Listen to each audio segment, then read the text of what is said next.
Floyd Mayweather anyway?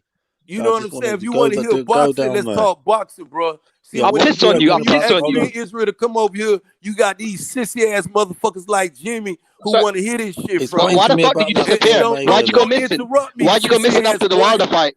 Why'd you go missing after the Wilder fight? Why'd you go missing after the Wilder? That's not pussy. Why'd you go missing after the Wilder fight? Why'd you go missing after the Wilder fight? Why'd you go missing after the Wilder fight? Fury knocked him the fuck out. Sparko. Night. Where's your baby blanket? Give Wilder your baby blanket. Man out, you fucking over there. You been knocking that man out. Stop knocking that man out, you fucking Jimmy. Stop knocking that man out. Pussy. You want to talk about two boxers doing what they supposed to get paid for? You over there being a faggot in UK, knocking the man out in your house. Fuck wrong with you, you homosexual bitch. I'll knock you out of my house, you pussy. You weird sissy motherfucker. I don't know why I'll be weird when I piss on you. Shout out to the rest of shout out to the rest of y'all. Because you know what I'm saying? I said I wasn't gonna come back. Why'd you disappear? Why'd you disappear, pussy? You ducking me, faggot. You ducking me, faggot. Wilder got knocked out like a bitch. Wilder got knocked out like a fucking scrub. A bum. Hasn't won a fight in 3 years, faggot. That's your king, faggot. Keep tap dancing for Mark Breland. JD's. That's right. Dumbass homosexuals, man. I don't know why y'all keep these faggots on here talking. Why'd you duck me? You promised you wouldn't go missing. Why'd you go missing? Why the fuck did you go missing? Why the fuck did you go missing? Why the fuck did you go missing? History question. Casper the fucking ghost. Casper the fucking ghost. You're not Ben Israel anymore. You're fucking Casper. Some weird ass shit. This will fuck shit up though. This shit. This Jimmy shit. This weird ass Jimmy. Why'd you go missing? This a weird ass shit. I was fucking hoes shit you don't like doing. Listen, Ben Israel, why'd you go missing? Shit you don't like doing, Jimmy, getting money. I don't like fucking with men all why'd day. You go missing? You weird ass Why'd you go missing? I don't like fucking with men all day, Jimmy. Why'd you go missing? I don't do what you like to do, Jimmy. Why'd you do it the night before the fight? I was fucking Why with were you your on the show auntie. the night before the fight? Your ugly ass auntie, she was sucking my dick, Why'd you go Jimmy. missing? That's what I was doing. I was getting my balls ate by your auntie. That's fucking gay. That's You just said you want to fuck my uncle. You're by gay, your cross-sided ass. Why you telling me to suck your dick for? And your fat ass grandmama, your fat grandmammy, that cow piece of shit you call grandmammy. I was getting my motherfucking balls sucked by those two whores. I'll take a shit in your mouth, Ben Israel. I'll piss in your face. You said you'd wear a pink dress if Fury won. You said you'd wear a pink dress if Fury won. You said you bet me that you'd wear a pink dress if Fury won. Man, Jimmy, listen, man. Yes, you did. Go bet that boyfriend you fuck with, man, and leave me the fuck alone. Keep my dick out your mouth, bro. I ain't even asked for your weirdo ass motherfucker. I'll piss in your mouth. You lost a bet. Put pink dress on. You're another one of my dick riders. You lost a bet. You said you'd wear a pink dress. You know I don't even like your little weird sissy ass. Well, you're gonna fucking learn to like me when I piss in your mouth. Around me, I'll ride up on your suck ass. You'll fucking love it. You're not gonna like it. You're gonna fucking love it. You're not gonna like me. You're gonna fucking love me when I piss in you. Anyway, let him explain about the Floyd Mayweather. Hold on a minute, lads. Let's have some order. Ben, explain about the Floyd Mayweather quickly. Why is he the best? I just like your explanation because it's the greatest of all time, inside and outside the ring, though, bro. When you look at a person's accomplishment, tell me the outside bit. Tell me the outside accomplishment is unprecedented. You know, if you, I don't know what. Listen, hold up, on president or he's the president. Listen. It's like charity events. It's like a lot of other humanitarian things, bro, that you got to address when you talk outside the ring. Real talk. Whether you like this fighter or not, is what he has done and what he's doing. Floyd is a very remarkable person outside the ring, like it or not. Inside the ring, we know his accomplishment. But when they were saying the greatest of all time, I was telling them dudes, I said, damn, I got to go back and study other fighters, like old fighters. Like one person told me, well, Floyd Patterson, he's better than Floyd. I was like, nah, because just Floyd accomplishment. Just being in there. I would agree with that. Floyd, no. When you been in there with when you been in there with like 28 world championship fights, bro. How many fighters that done been in there? No, he hasn't been in 28 world championship fights. He fought guys that either had a belt or had the belt when he fought them, bro. 28 to 26 times. You talking unprecedented. That's some shit. Still, you would never catch fighters that done been in there with 10 world former or current world champions. You feel what I'm saying? Some of the shit he did, and if you look at what BoxRec and why I was doing this shit, motherfuckers told me to stay off this shit. So I said, let me see why they didn't want me to go on this shit. And who you think they got ranked number 1? Floyd fucking Mayweather. And that's my point to these dumb motherfuckers. And this history to you motherfuckers, when y'all want to talk, shout out to motherfucker. I would mention this guy's name if y'all want to study boxing though, dog.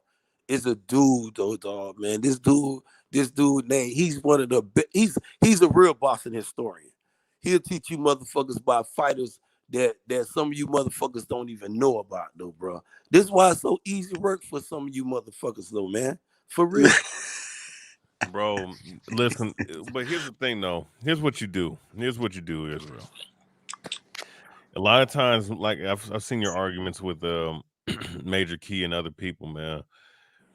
What happens is when you look, things get emotional, and I'm gonna say this: a lot of times it could be on your end, and sometimes, man, the arguments go way left, bro. I'm gonna be honest with you.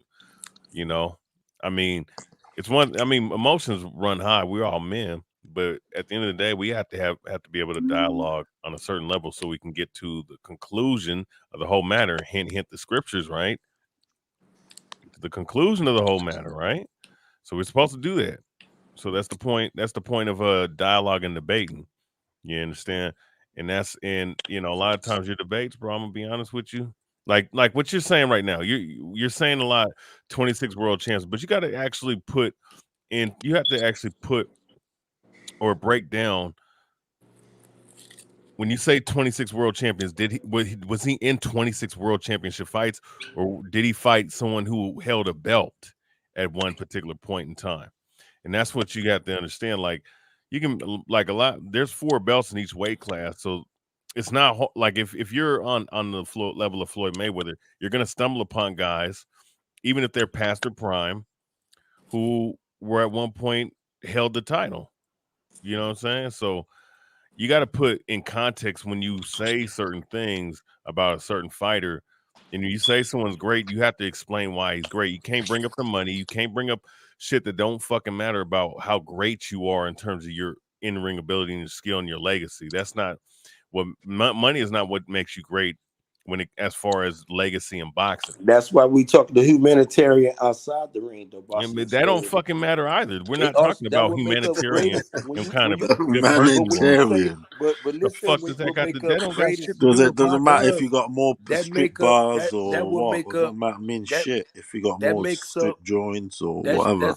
That's like a complete form of what make you consider the greatest of all time. No, it does not, bro. Okay, you just if you're talking about the most influential, if you're talking about the influential, if you look at his body of figures, work, he's definitely in the top 10 most influential figures all time in boxing. But come on, if you look at his body of work inside the ring and what he accomplished inside the ring, it's all time great. It's an all time great.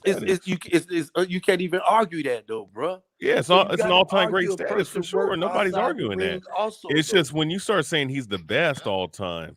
Not number 1. What go to BoxRec. Go dispute it with BoxRec. Man, fuck BoxRec. Fuck a BoxRec, man. BoxRec don't. There you go. BoxRec has a shitty ass ranking right now. BoxRec has a shitty ass ranking right now. Do you not understand what I'm saying? Let's see what they say. Then you'll be wrong too. Then you can't use them today. You can't say go to BoxRec today. No, we use BoxRec for looking at. No. You're gonna use BoxRec. Listen. Or you See, gonna this say what I'm talking about. This is what I'm talking about. You're not. Listen. I'm Ben Israel. I'm making good sense. Ben Israel. Just listen. Hey, don't make your point with BoxRec tomorrow. Then while I'm making my point with BoxRec today, you saying no, fuck BoxRec. Be slow to speak no and quick to hear. Listen to what I'm saying. We just checked BoxRec the other day, and BoxRec has a shitty ass ranking. This dude's going on BoxRec, honestly. I mean, if we're going for BoxRec, we only use BoxRec to show who he fight and to look at somebody's record, not actually determine. Well, BoxRec says Mayweather's the greatest of all time. Well, motherfucker, listen. I've seen multiple people say that shit, and I'm like, wait a second, dude. BoxRec has a shitty ass ranking for the current ranking system of each weight class right now. We saw it. Why the hell do I want to take anything they say into account? That shit is retarded. It's based off a fucking algorithm that's not based in any form of logic or fact, man. And that's what you have. Those are the things you got to take into account, my man. You understand? Like, come on, bro. I take a person's body of work inside and outside the ring, though. I'm not just gonna look at his work inside the ring. I'm gonna look at his work outside the ring. When I say we the said greatest best of all time, boxers. We said best boxers. We're not saying like the greatest. We're not talking about the top 10 most influential that's boxers what in we was history. talking about. Don't sit up there and talk Like, I about mean, what Mayweather would we be in the talking top about. 10 in that category. You understand? But at the same time, dog, we're talking about his in-ring performance, and we're talking about, accomplishments in the ring and what they've done in the ring. We're not talking about all the money. Like, You listen, keep man. mentioning when I said do not mention this. You keep when you dudes try to debate this, y'all stick to what y'all theory is. Don't try to sit there and put words in other people's mouth. I Don't said put I'm gonna tell nobody you again. words in I'm nobody's gonna mouth. speak You're his not body listening to work what the fuck I inside the just said, ring bro. and outside the ring. If Oh y'all my talk God. money, it won't be no match, bro. Because we know who we talking about. So don't mention no money. Outside the You ring, got to look at the Muhammad man Ali was body of way work. more influential You got than any some motherfucking athlete motherfucking fighters ever. who ain't did shit for their community, bro. Who You gives don't a think fuck I'm about not that? gonna? We're not talking about what the fuck does that got to do with your fucking greatness in the ring, dude? It does. If you talk about the greatest of he, all he, time. he only fought in America, didn't he? He only fought in America, and after it was in Vegas. Ali would travel the Shit, he won world. all his fights though. Like, I He mean, did. does it Yeah, matter he where he did. fought at? He won where he fought at.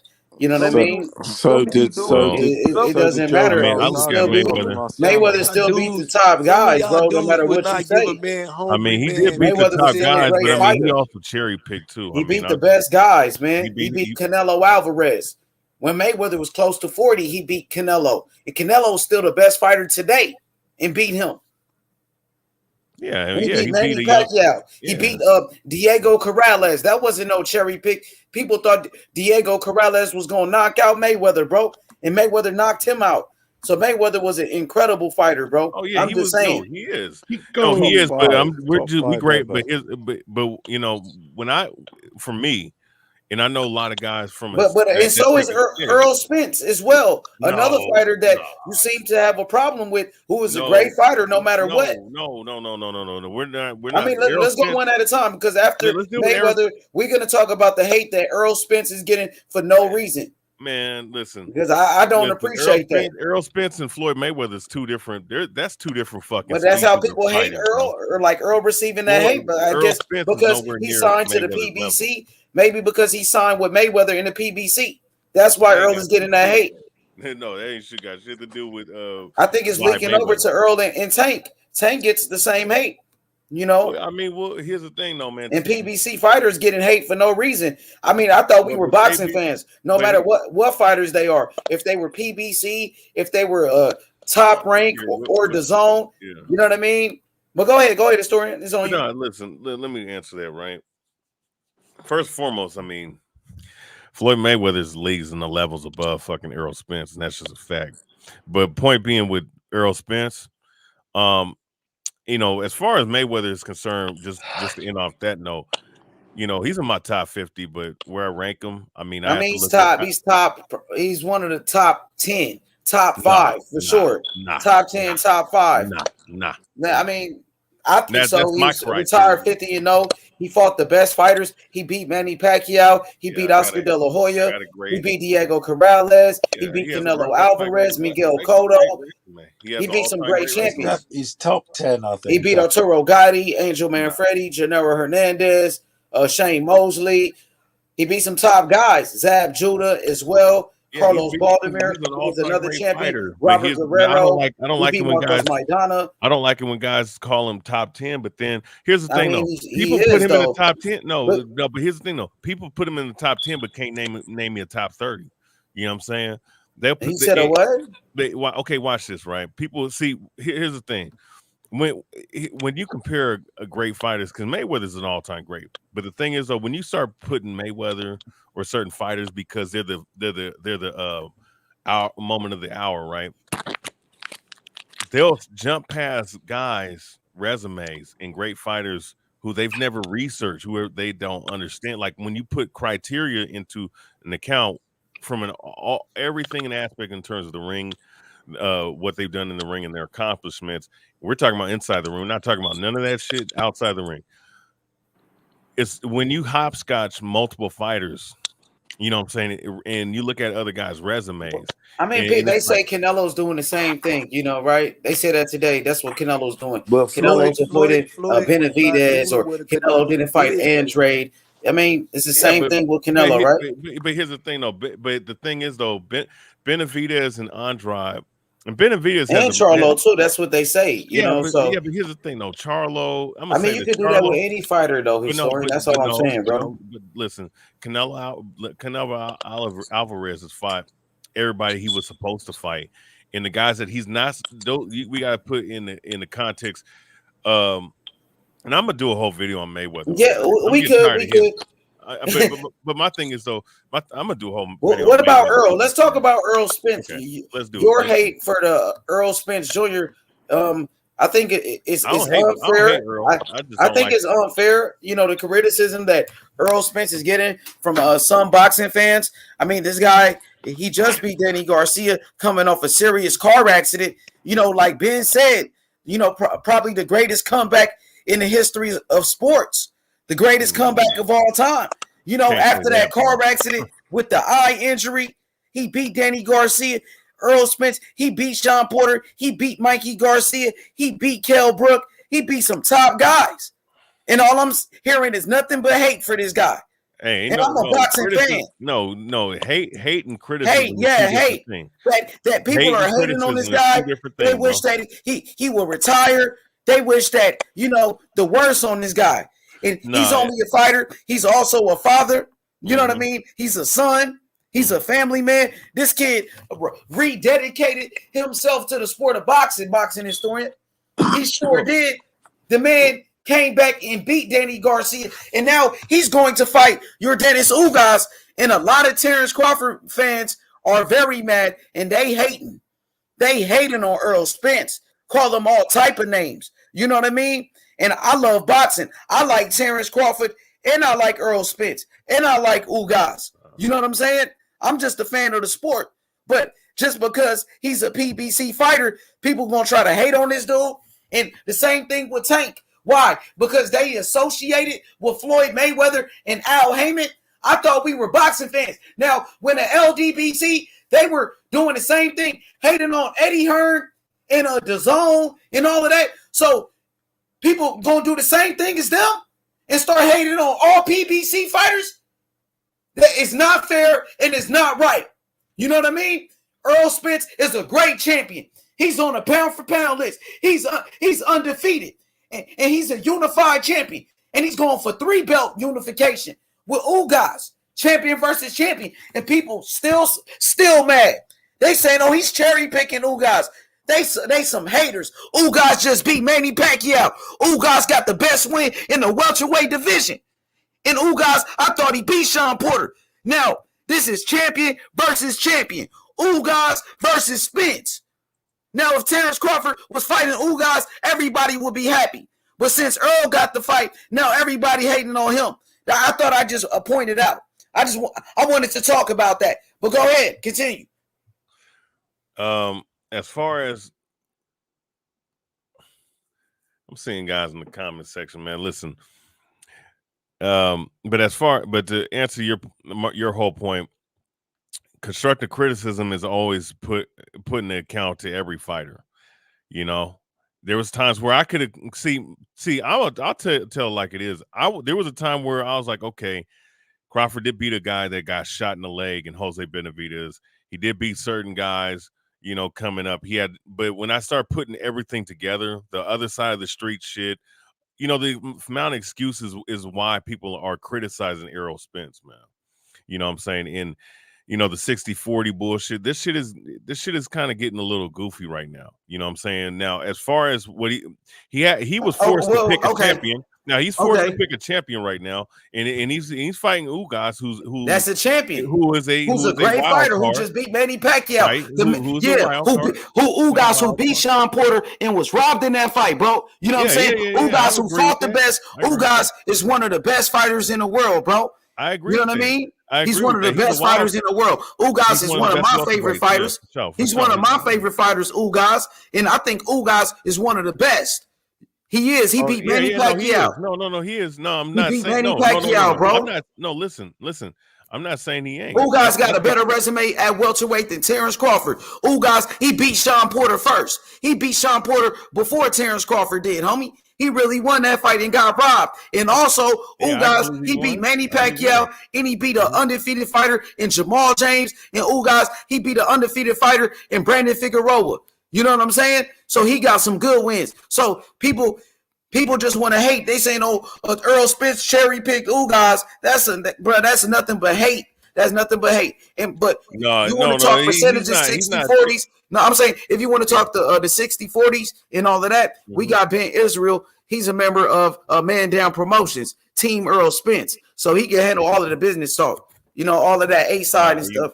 Go ahead, Ben. I don't want to hear anything Ben Israel says about any fucking A-side, B-side shit. But regardless, ain't nobody hating on Spence. You know, me personally, I don't hate Spence at all. You know what I'm saying? I'm just gonna call. Then I'm just looking at what you call it then if you don't hate. Listen, let me answer it, and you can say what you guys say, bro.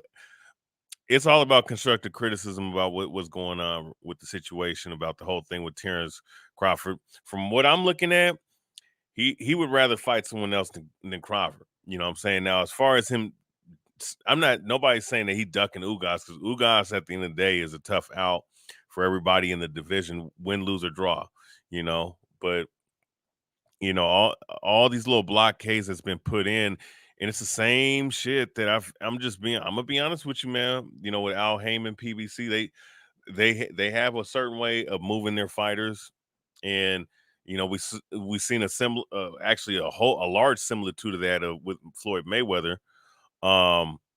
And the thing is, we're seeing it with the PBC, and it's bad business for boxing in my eyes. You know what I'm saying? You might get a Canelo Alvarez who is his own boss. What are we really talking about? The PBC, they just gave us a free fight on Saturday. David Morrell, one of the best fighters in the world, a free fight on Fox, right? And we got to see him fight. That was from the PBC free fight. And watch this, man. Watch this, OH. Watch this, OH. Watch this, OH. Guess what? They're about to. Wait, hold up. But no, let me answer that. But H, that's good. Yeah, David Morrell looked like he's the future of boxing. 23, 24 years old, and he looked that good. That, you know, and with only that many fights, 7 fights. You know, my thing is though. Let's deal with this, though. Let's deal with this.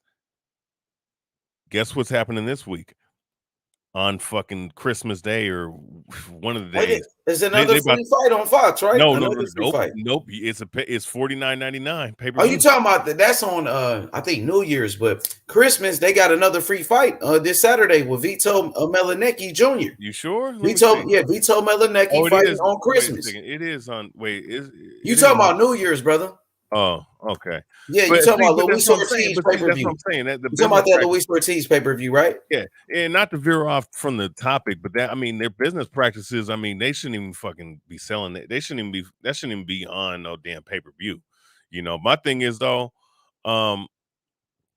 with Crawford at the end of the, not Crawford, with Spence, you know, like I said before, man, with Errol Spence, I believe that he of both guys, man, you know, it is what it is, you know, and plus, and let me say this too about the car rig thing, you know, a good thing that the man is feeling good and whatnot, or as much as he is, you know, but at the end of the day, man, like whose fault is that though? You know what I'm saying? Nobody told you to go out and drink and drive. Hey, man, it happens though. His story, like the dude survived. He rededicated himself to boxing. He's more responsible than ever. You got to tip your hat off to this brother, man, for overcoming that. No, I'm glad. No, I'm glad he's recovered because you know, That was mercy from the Most High, man. That he fucking survived that shit. But Well, the thing let's is, make a though, boxing but the point thing is, because though, you tap dancing. You after I ain't say making this, no. you got Why it.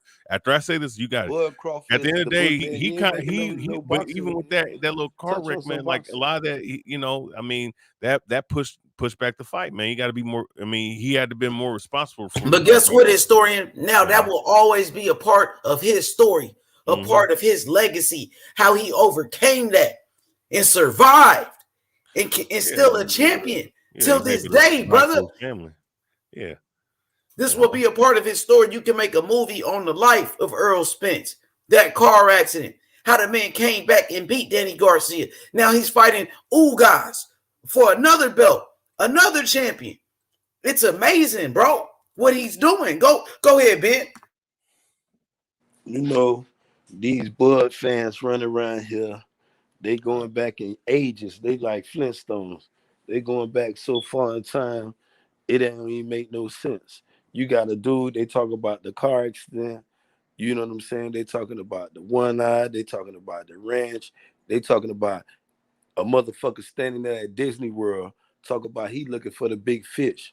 But one question I'm gonna ask you, Bud Crawford, the Justice League, Boston historian, any one of you Bud fans, where and who the fuck is Bud signed to, and who he gonna fight next? You feel what I'm saying? With all this hate going question. on, That's a good question. You got all this hate going on, all this EJ this, EJ that. Doing this, Don't put words in my mouth. I never said I hate the man, bro. You know, you one of them. One of them. Nah, I ain't never said I hate the man. You lead, but go matter ahead. of fact, you lead the masquerade with the buffoonery. You feel what I'm saying? But one thing y'all need to know, you done left Don King, you done left the plantation. But where you at? You at MTK Global, you with Eddie Hearn.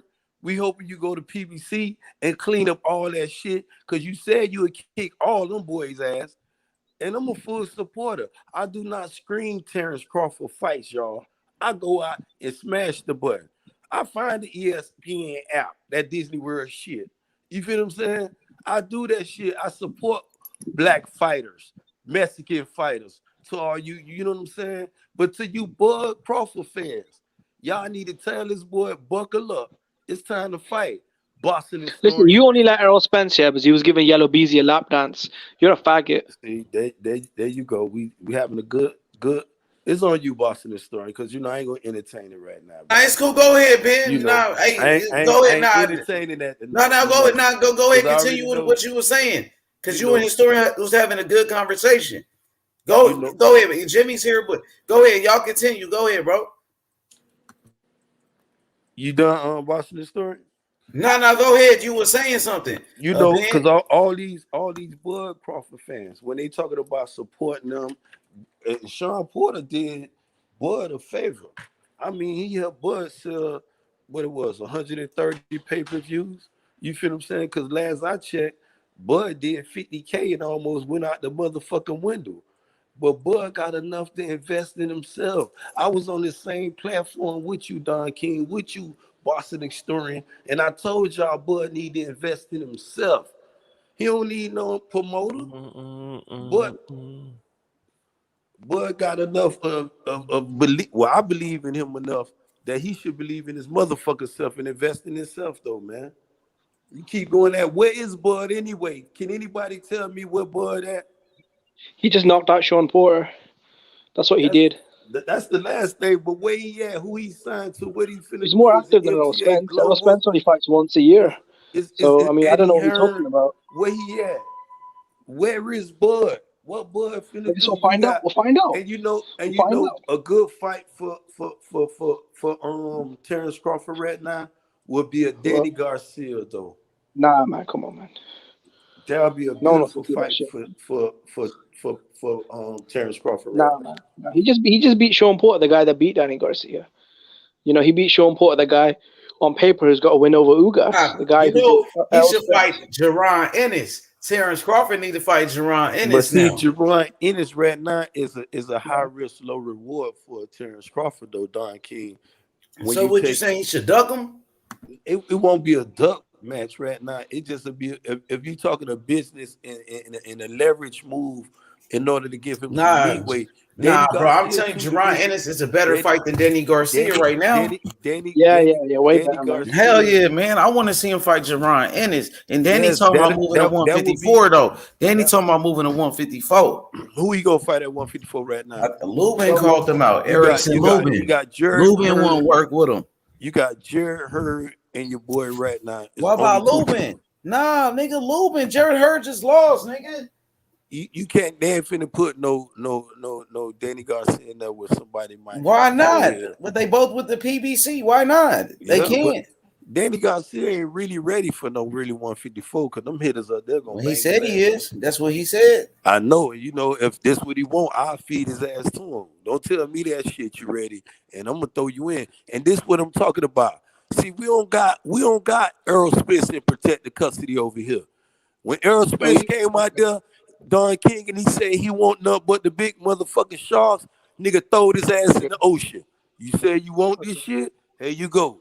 You feel what I'm saying? Who's the biggest shark? Motherfucker, motherfucker don't got EJ and no motherfucker protected custody like they doing motherfucker Terrence Crawford.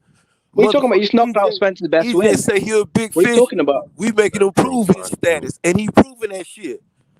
The fuck you talking about? You just knocked out Spence's best win. Where's that Catfish Crawford located at? Where's Catfish Crawford located at? He just stomped on Spence's best win. Where is Catfish Crawford located at, man? Because we made his daddy throw the towel in. He made his daddy throw the towel in, man. Ain't no split decisions here, bro. Ain't no fucking split decisions here.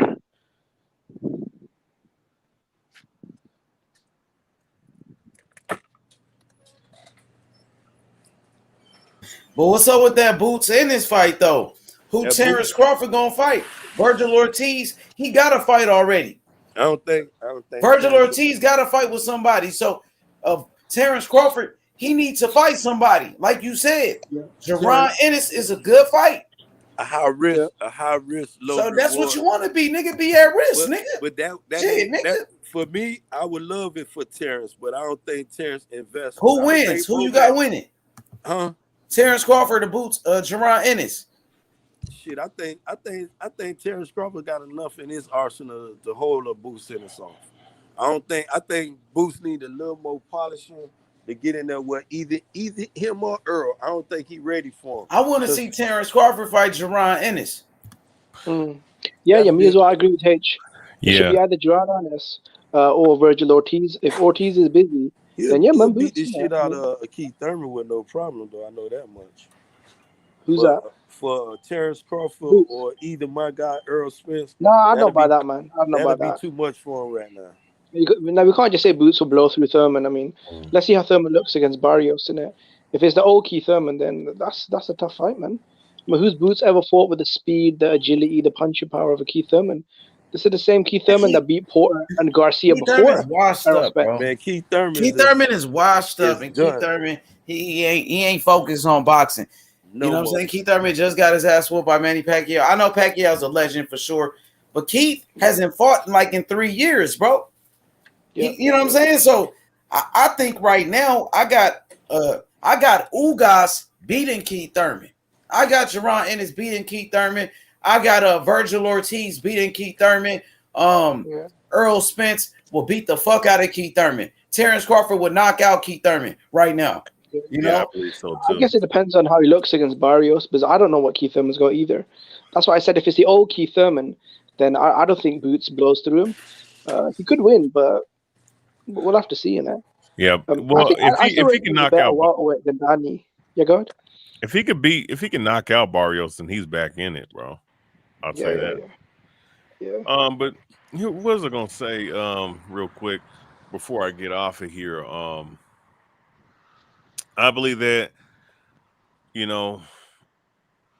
okay, Errol Spence and Yordenis Ugas. After that fight, there's no reason why him and Terrence Crawford can't get it on, bro. It ain't gonna be no reason why. That's gonna be the reason. That's gonna be the great reason, undisputed. And with this fight right now with Ugas, we got the WBC belt on the line. We got the WBA, the IBF, and the linear champion on the line. And once we drag Catfish, what? What about the other guy? The other guy. And once the winner gets mandatory for Ugas. shout out to Ugas for taking this fight, man. For showing You the guys, gladiator, I want to the ask the panel a warrior, question. the warrior he is, though. And Yeah, once he's we a good get through fighter, with man. Ugas, all you Terrence Crawford fan, y'all better drag y'all king to the ring. That's what y'all better do. Drag his ass to the ring.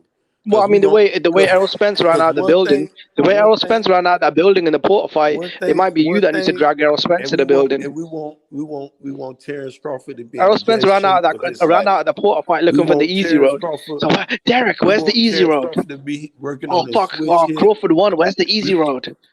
We want Terrence Crawford to be working on the back foot. We want to work on the power. We want the best Terrence Crawford ever known to mankind. Because that night when Terrence Catfish Crawford walked in the ring against Errol Spence, I promise y'all, Errol's He'll gonna beat the make fuck out of Errol Spence, man. a great example out that motherfucker. He gonna He'll beat the devour that fucking shit boy. out of Errol. He'll He knock gonna Errol beat the Spence shit out. out of. He gonna beat He'll the beat the living fucking dog shit piss out of Errol out of Spence. Terrence He'll Crawford. beat that fucking drunk telling city. you, He'll beat the fuck out of that drunk. Crawford is going to stop. Crawford is going to Yeah, no, stop easy as Errol Spence. Spence. And with that, I'm He'll done. beat the shit out of Errol Spence. Good night. I don't know about that. It's gonna be a good fight. Terrence Crawford and Errol Spence. Man, that's a great fight, man. That's a 50-50, man. Ain't gonna be I think that's a 50-50 fight right there, Jimmy. I ain't gonna lie, they both good. That fight gonna be I used to think that as well. Just they both real but nah, good. not anymore. Maybe a couple of years ago, but that's gonna be the a way sad night, though, Don. I mean, I'm telling you, man, it's gonna be a sad night that night, bro. Tell me about it.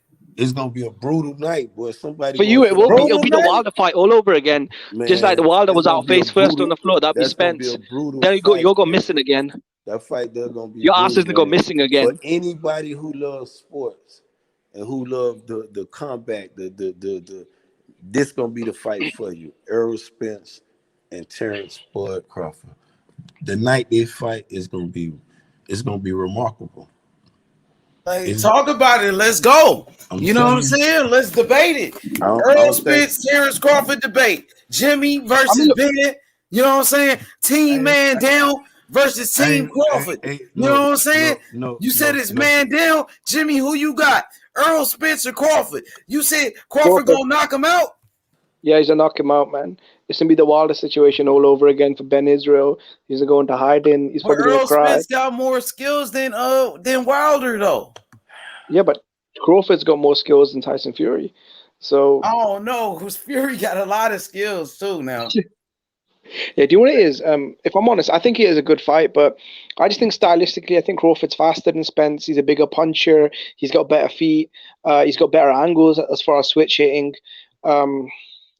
You know, I think he's physically stronger because he bullied Sean Porter a lot easier. But who's bigger though, Jimmy? Errol Spence is bigger. He's the natural welterweight. Yeah, Errol Spence about 5'10". He's a natural bigger guy. But you know what? Is he taller though? I'm not sure. Yeah, he's taller. He's about 5'10". A lot of he Terrence big. Crawford fans should start supporting Terrence Crawford to the 100. Why did they start supporting him? To tear down Errol Spence? Is that what you're telling me? No, they need to start supporting Terrence Crawford more. They need to when he go. But Jimmy supporting him right here though. When Jimmy see this not enough. And a boxing historian was just supporting them too. See, that's not enough. When I don't give a fuck if Terrence fight Joe Tomato Can his next fight. They need to smash that motherfucking button and pay for that motherfucking fight. Don't scream Terrence Crawford fight. If y'all claim to be motherfucking fans of Terrence Crawford, stop screaming Terrence Crawford. Why don't you support Spence as well then? You just support Spence. That's why he says why do you Spence fans buying this shit.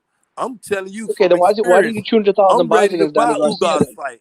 If I don't go to the fight, motherfucker, I'm buying it at 2-3 houses. No, if Spence is a star, yeah, that fight better be medium pay-per-view. That's supporting your fight. And what you Terrence Crawford fans need to do, Jimmy. Maybe in Texas. In the UK, maybe in Texas, yeah. Stop screaming that man fights. When's the last time Errol Spence sold out an arena outside of Texas? If Errol Spence was a real star, he'd be headlining in Vegas. If he was a real star, he would be headlining. $20 tickets in Texas, man. Okay, he's a star. All right. Well, you could tell you $20 tickets in Texas. I like to talk. Don King, I want to talk to somebody who got some good sense, man. So I got a question. Come on, man. Who's the A side, Terrence Crawford or Errol Spence? Because if Errol Spence beat Ugas, he gonna have 3 belts coming to the table then. And just imagine it'll be real generous if that 60-40 would still be on the well, I don't know. Crawford made $7 million in his last fight, and Errol Spence made $2 million in his last fight.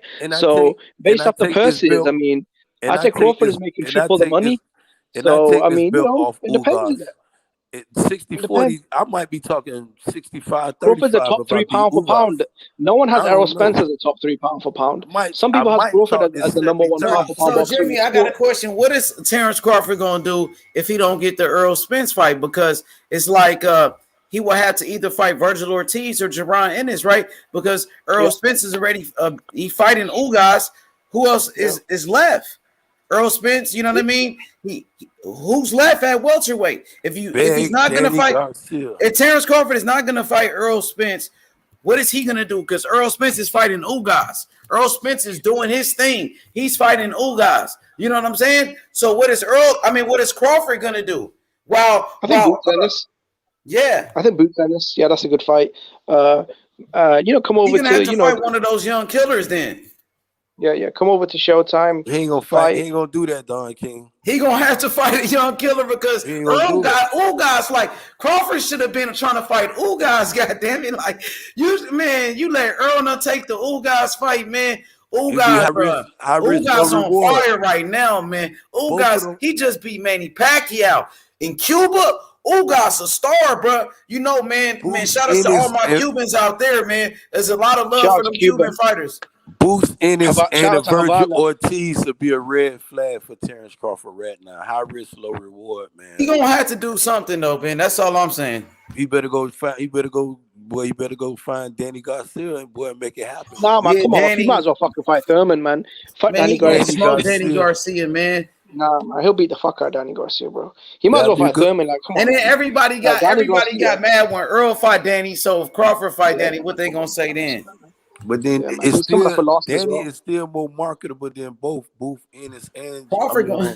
Virgil Ortiz. Is he? I don't know about this stage, man. He's coming up a loss. He hasn't fought in an earlier year.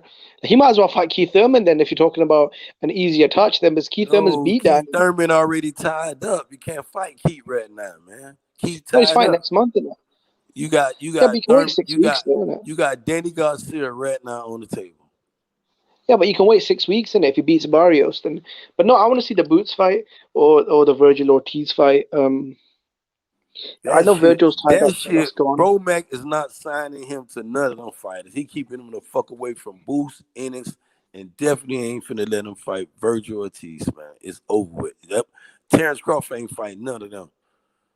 If he fuck around and say he fighting them tomorrow. Yeah, but okay. If you believe Bomac, Bomac is the same guy that laughs and says Spence, where's that scared drunk? He laughs. You know when people mention Spence, he laughs at him. That's Bomac. He's not no part of the team. I don't expect him to say nothing good about Errol Spence. No, but you're saying that Bomac says this. Well, you should also. That's Terrence Crawford manager. Israel, what do you think about Bomac calling Spence a fat drunk? That's Terrence Crawford manager. No, but wait, what do you think about that? Man, they view Spence as a fat drunk. It's like what I think about you fucking a man. I don't give a fuck what you do or nobody else say, Jimmy. I don't take shit personal like you. You the one, you weirdo motherfucker. I don't care nothing about you, Jimmy. You could get hit by a motherfucking bus. I wouldn't give a fuck. You dealing with me, man. If I see if I was to see you in the street, Jimmy, I'd be all over your ass, bro. You sweet, bro. No, you wouldn't. Ain't nothing threatening about you, Jimmy. I didn't know you liked me like that. Man, I'll walk through your whole family, man. I'll kick you and your baby in the ass. You'll be on your knees. Look at this bitch getting emotional. I go spend some fat drunk. Just coming after me now. You sound dumb as fuck. What was your reaction when Wilder got knocked out cold? Why'd you go missing? Little ass like you, man. Fuck you, sissy ass boy. Oh, that was nice, isn't it? You and Wilder got knocked out cold again. Do you want to see a fourth fight, Ben? Do you want to see them go again? I know one thing. A lot of y'all be over here on protected custody, and if I was in the UK and you was somewhere even nearby me, Jimmy, I'll make you break yourself, fuck boy. I'll make you get I'll break butt-ass your naked in the teeth, middle man. of the street right now. On God. You soft, bro. You don't want to I'll deal piss with in your nobody mouth. like me. You be on Ben these Israel, I'll screens. piss in You your be on mouth. these screens. You I'll be piss in talking your all this. mouth. People come on this I'll shit, be piss in trying your to mouth. talk boxing to you.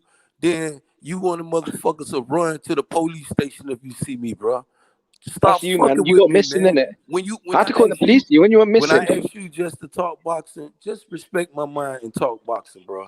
Cause I I talk was about talking your boxing. mammy, I your was talking about dumbass Bomac. kids, and the I was rest of talking about them, bro. Bomac. Give a fuck I was about talking no about Bomac. personal shit. You don't know me, I was bitch. talking about Bomac. Man, I was fuck talking you about Bomac. and Bomac, fuck boy. How about that? I was Fuck talking about Jimmy Bomac saying and everything Spence Jimmy to stand the for. front, bro. And next time I hear you with my motherfucker, my name in your mouth, you faggot ass sissy boy. I'm gonna come for your faggot ass boy. You a Why'd you go bitch. missing? You a I'll bitch, and piss you in your keep mouth. my dick, and I'll you piss keep in your my mouth. dick out your motherfucking mouth. When I'll you come see in your Ben face. Israel name, don't say shit, fuck boy. I'll come in your And I'm face, done with faggot. your faggot ass. Do you want to suck my dick?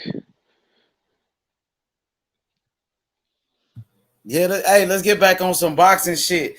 You know what I'm saying? Hey, Ben, I'm going to tell you like this. Ben and Jimmy both. You know, David Morrell Jr., that boy special, Ben. That kid the truth. He's the new Cassius Clay. He's the next Muhammad Ali right here, man. That boy David Morrell from Cuba. Cuba got some great fighters, bro. Real talk, bro. And David Morrell Jr., he got the skills to pay the bills. He got the speed. He got the power.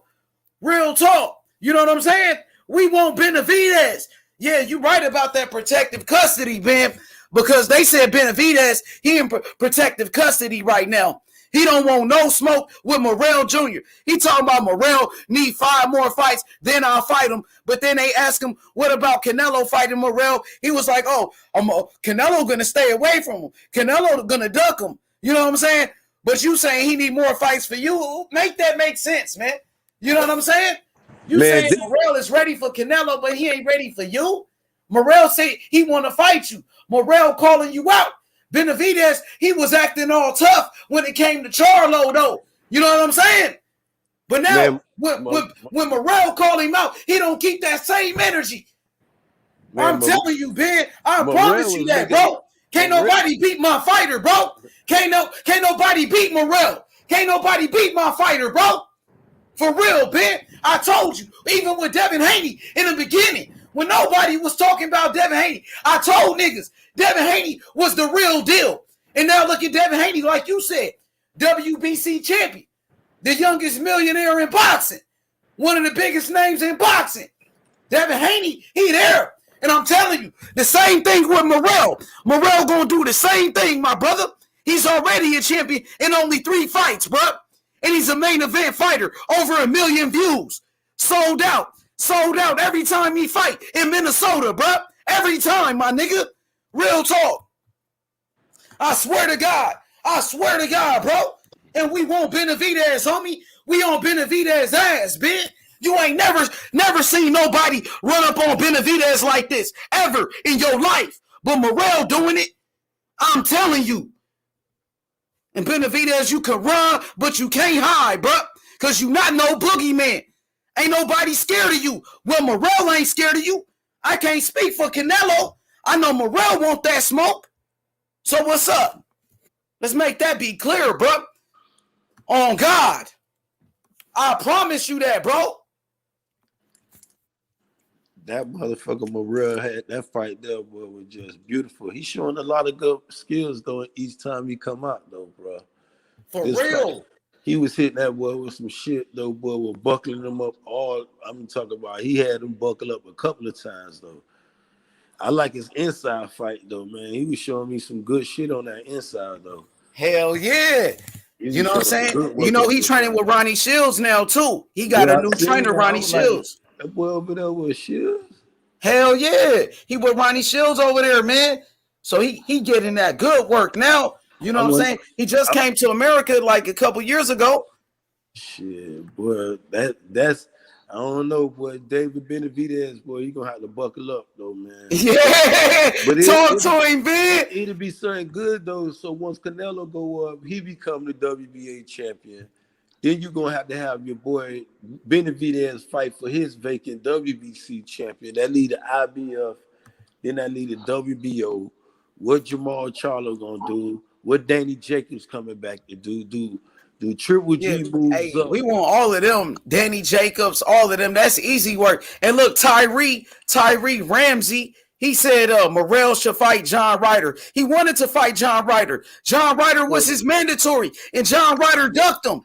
John Ryder was the mandatory. He could have fought the champion Morrell, but he said, no, I don't want to fight Morrell. You know, hey, man, that's crazy. When Ryan Garcia was Devin Haney's mandatory, I'm saying when Ryan Garcia was Devin Haney's mandatory, and Ryan Garcia, he didn't want to fight Devin Haney. Everybody called Ryan Garcia a duck. But when John Ryder is David Morrell, his mandatory, why nobody calling John Ryder a duck? He is a duck. Him and Eddie Hearn, they ducked that fight. He could have fought the champion Morrell, but he wanted to fight somebody else. He about to fight Daniel Jacobs. John Ryder, he about to fight Daniel Jacobs. Daniel Jacobs, he's not even a champion. Daniel Jacobs, he coming off a draw, bro. He had a draw in his last fight against against Gabe Rosado. And a lot of people thought Gabe Rosado beat Daniel Jacobs, man.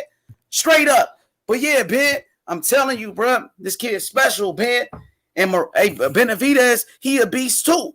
Benavidez, he the truth. That's why we want that fight. I want Morrell to fight the best. That nigga only got 6 fights. Ben, this nigga only got 6 fights, and he's a main event fighter. Sold out every time he fight. Main event, over 1 million views. He do 1 million every time, nigga. Who doing it like that in 6 fights? Nobody, bro. Joseph.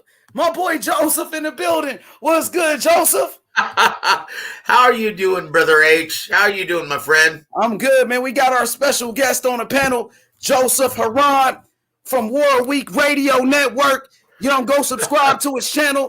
You know, how was the show, my brother, with Ronnie Shields today? Well, I'll say this, man. Unfortunately, we're having to, take a bypass with Ronnie Shields because he's going to be on vacation after his battle with David Morrell. He's going to be on vacation after this until January 3rd, right? So on today's episode, we spoke with young Bill, but we talked all about the business of boxing. And we talked, and joining the panel, it was a surprise, was the one and only First Lady of Boxing, Miss Rachel Donaire. She actually joined the show, and she, spoke her piece on, promoters not really doing their job in pushing these hardworking fighters and getting the most of their events, right? And she made a lot of very solid points. H Money, what do you think? Do you think the promoters are doing the best jobs they can in promoting these big events? I think they could always do better. That's what I think. They could do a better job. You know, what about you? What do you think? Well, here's and to support her theory, and I brought this up on my show, right? Tyson Fury versus Deontay Wilder. How did this first pay-per-view? And you're a boxing historian, so please tell me, how did their first pay-per-view fare on Showtime? On Showtime pay-per-view, how did it do? 300,000. 275, 300,000, something like that. It was over 300,000, but I think they did a great job promoting that fight, to be honest, because the press conferences were crazy between Deontay Wilder and Tyson Fury. You know, especially the first one. You know, I remember BT Sports did a great job. They had a press tour worldwide. They was in the UK. They was in America. They promoted the hell out that fight. Remember, Fury was out the ring for a very long time. And Fury, just came back to boxing. And that was Fury's first time, I believe, doing a pay-per-view in America. So very, very good points, and all points taken, brother. Very good. But when you compare it to the second fight, and the promotional effort on behalf of Fox and ESPN, picking spots in the Super Bowl, having Tyson Fury show up at the Sugar Bowl on ESPN, right? When you consider that they spent $7 million promoting the second event, how much better did the rematch do? Yeah, that was over 800,000 pay-per-views in that second fight. That's right. Yeah. And so she has a point, right? It can't just be left up to the fighters. They're doing whatever they can, right? Like they're whooping each other's ass in the center of the ring, and the promoters have to start doing their jobs. And when you consider that the first Fury Wilder event did 300,000 purchases, the second one, after a budget of $7 million promoting that event, including a spot in the Super Bowl and in one of the biggest college bowl games, yeah, that's considerable. It was a considerable difference, right? Yeah, 825,000. So that was the primary topic of our discussion this afternoon, or this evening, rather. But that sounds good, brother. But I got some numbers that came in today. In Morrell, he did over 1 million views again on Fox. That's right. And once again, we talked about this yesterday, my friend. David Morrell is special, right? Once again, they're doing a great job. His handlers are doing a brilliant job. Not only getting him through quality opposition, but opponents that he can beat, but also turning him into a legitimate ticket seller. That's special. Like, you can count on one hand how many genuine ticket sellers there are in this sport in North America, right? And so the fact they have a 23-year-old like David Morrell, who's a genuine ticket seller, that's special. In my opinion, they should really take their time with this kid because he seems to be the future of boxing. How did he become a star? Because a lot of Cuban fighters, when they come over, like Erislandy Lara, Guillermo Rigondeaux, and a lot of other fighters, they don't really cross over. Like with him, he's doing over 1 million views on TV. That is an excellent point, my friend. Who am I speaking to? Jimmy, that is an excellent point, sir. And it all has to do with the style of fighting, right? Keep in mind, the only big ticket seller and big ratings draw from Cuba, a Cuban exile that of recent memory, you have to go back to Yordenis Gamboa on HBO, right? And how did he fight? He was an ambush fighter, an offensive-minded guy who wanted to knock you the fuck out, right? So you look you look at Guillermo Rigondeaux, you look at Erislandy Lara. Those guys were counterpunchers. They were defensive specialists. You look at David Morrell Jr. He is a lot more like Yordenis Gamboa. He's a guy who's a seek and destroy fighter. He's a guy that wants to knock your ass out, right?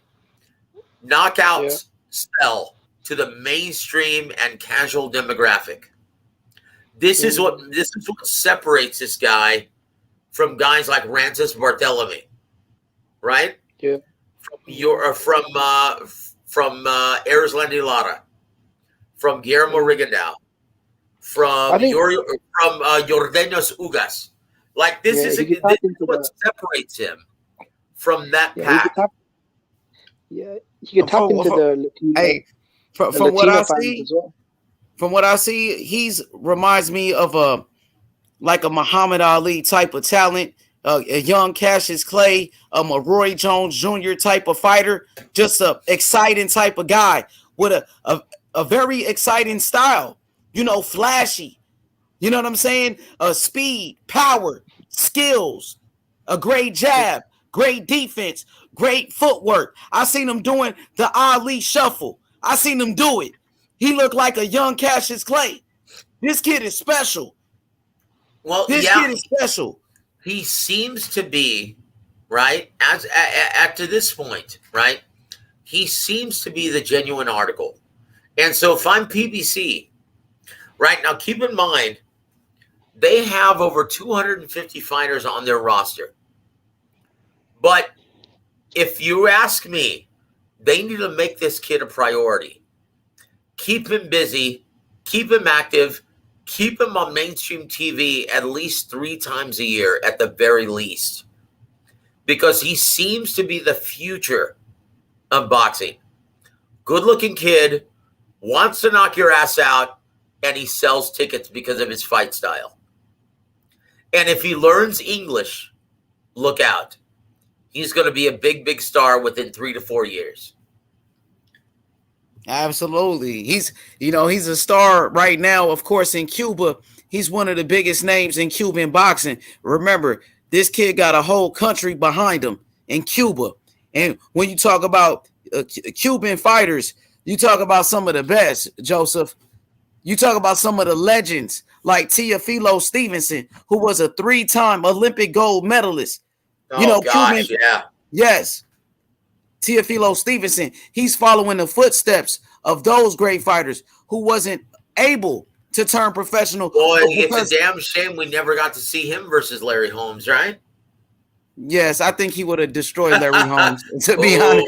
And I love Larry Holmes. He's one of my favorites, but Stevenson was way bigger than Larry Holmes. He was 6'5". He was huge, and he could box. He had great skills. A 3-time Olympic gold medalist, considered to be the greatest amateur boxer in the history of boxing, the greatest amateur ever.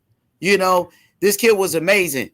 And well, I tell you what, H, what I'd like to talk to you about right now, because I've seen a number of troubling podcasts, right, on YouTube lately, regarding Tyson Fury and Dillian White. Yes, trash podcast, right? Terrible.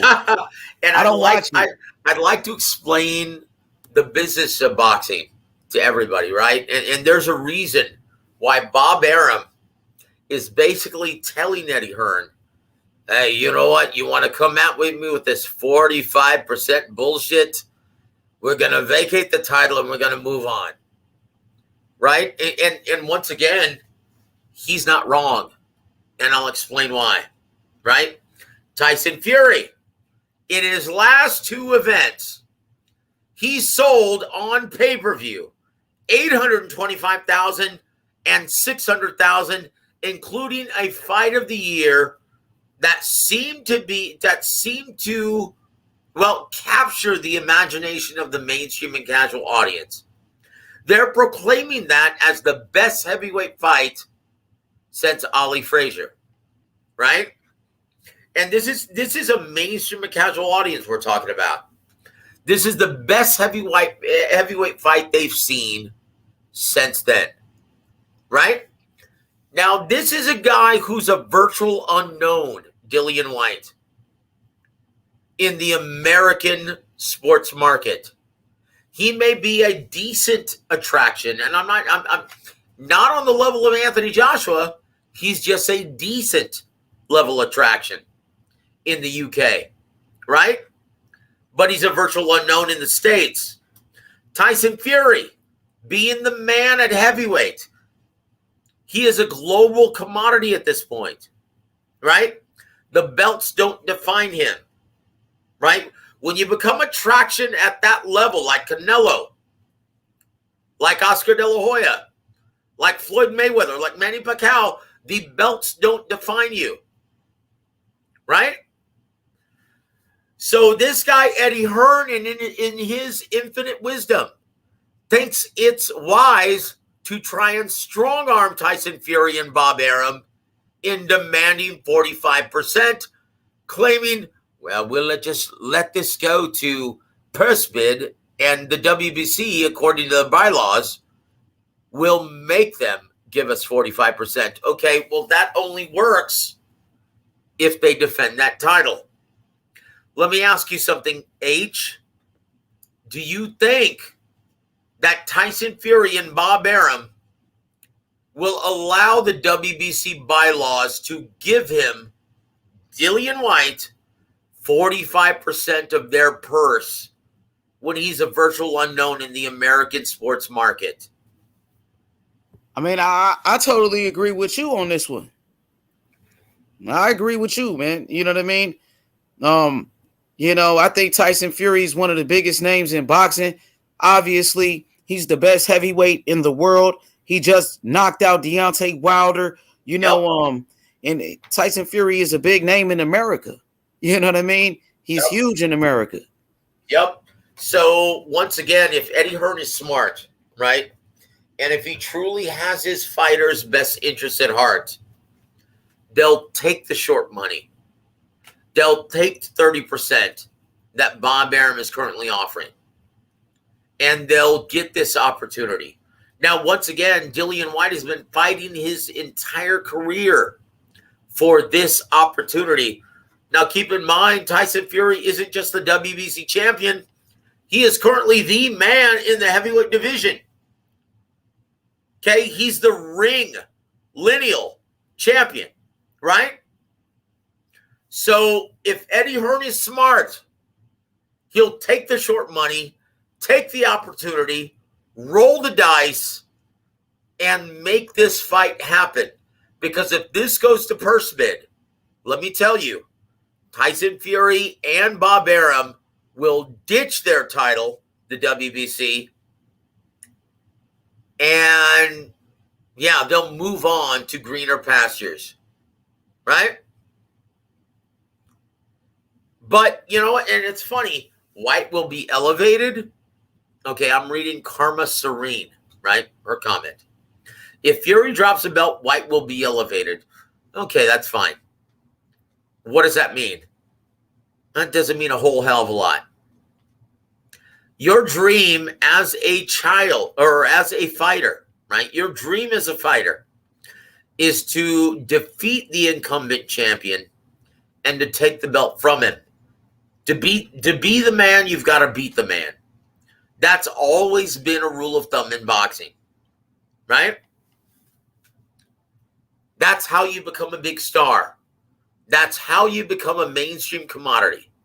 That's how you become a big mainstream attraction.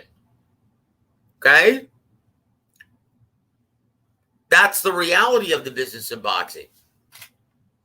So Dillian Whyte, if you ask him, he wants the opportunity to beat Tyson Fury's ass. He doesn't want to win the belt by default. How's it working out for Devin Haney thus far? Is it working out well for him? Is he still getting those big fights? No, it doesn't work like that. You've got to beat the man to be the man. That's the reality of it. That's the reality, guys. Okay? And so if Eddie Hearn truly has his fighter's best interest at heart, he's going to take the short money from Bob Arum, which is not short at all. It's still a $5 million payday, considering how much Tyson Fury demands at this point of his career. Right? It's still more money than he's ever made. It's just not 45% of the purse. And think about this. Once again, before you actually raise objection to this, does he deserve? What has Dillian Whyte done to deserve a $15 million payday, a $12 million payday, a $10 million payday? What has Dillian Whyte done to deserve that? What has he done? He's a decent level attraction, a mid-level attraction in the UK. That's it. In the States, he's a virtual unknown. Everywhere else in the world, he's a virtual unknown. Take the opportunity. Take the $3 million. Take the $5 million. Take what Bob Arum is offering you. Right? Take what Bob Arum is offering you. It's a once-in-a-lifetime opportunity to face the man of the division. The guy who most critics are claiming to be the best heavyweight of your generation. Take this opportunity and make the most of it in the ring. Right? H, am I wrong? Nah, I totally agree with you on that one, brother. Absolutely. Like you said, that would still be Dylan White's biggest payday, right? $5 million. Yep. So pretty much Dylan White is turning down a chance at the world title, fighting the best, and his biggest payday. Is that what you're telling me? That's exactly what I'm saying. Yeah, so who's really the duck here? All because Eddie Hearn, once again, thinks that his fighter deserves 45% of the purse. Right?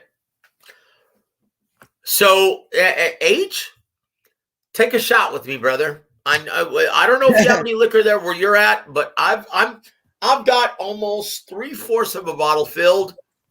I'm going to take a shot. Here's to you, brother, for always being the gracious host. Here's to all of your listeners.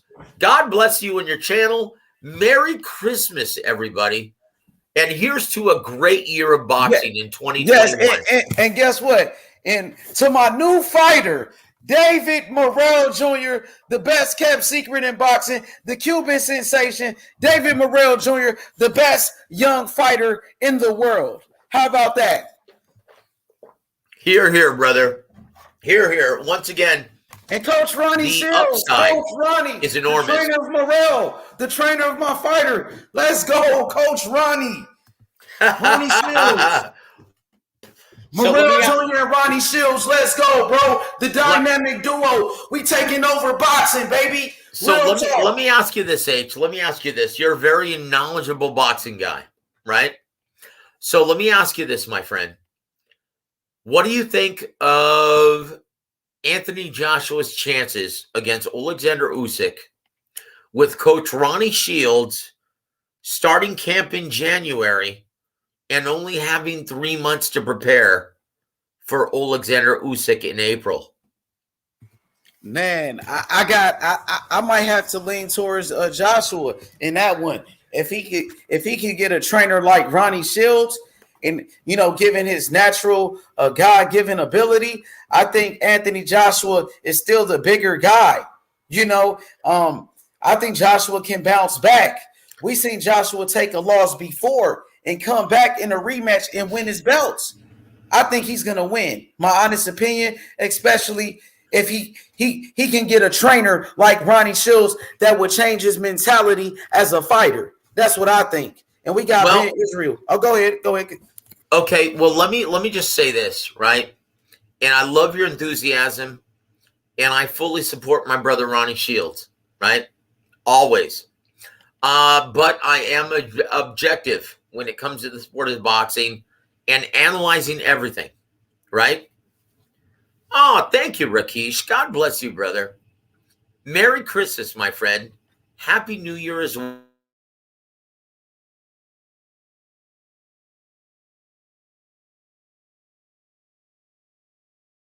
For sure. You there, Joseph?